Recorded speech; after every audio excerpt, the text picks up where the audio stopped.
Hi! అందరూ ఎలా ఉన్నారు? పిల్లలు, ఈరోజు మీకొక చిన్న కథ చెప్పబోతున్నాను.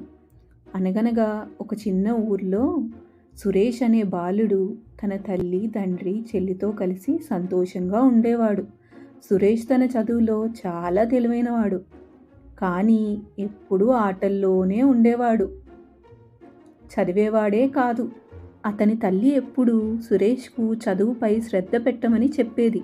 కానీ అతను మాత్రం అసలు వినేవాడే కాదు. ఎప్పుడూ ఆటల్లోనే ఉండేవాడు. ఒకరోజు ఊరిలో ఒక పోటీ జరిగింది. అందులో అతని పాఠశాలకు చెందిన పిల్లలందరూ పాల్గొన్నారు. సురేష్ కూడా తన తల్లి మాటను గుర్తు తెచ్చుకొని ఈసారి బాగా చదవాలి అనుకున్నాడు. అలాగే పోటీలో కూడా పాల్గొనాలని నిశ్చయించుకున్నాడు.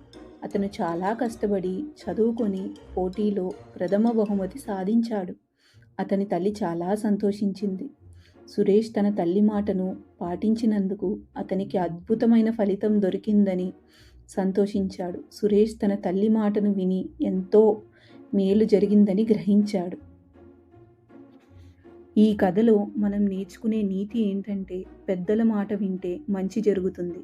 వారు చెప్పే సలహాలు మనకి ఎప్పుడూ మేలు చేస్తాయి. పిల్లలు, మన జీవితంలో తల్లిదండ్రులే మనకి మొదటి గురువులు. మనం మాట్లాడటం, నడవడం, చదవడం వంటి మొదటి పాఠాలను వారే నేర్పుతారు. మన ప్రతి అడుగులో వారు మనకి మార్గదర్శకులుగా ఉంటారు. వారు మనకు ప్రేమను, బాధ్యతను, గౌరవాన్ని నేర్పించడంతో పాటు మన జీవితంలో సరైన దారిని చూపుతారు.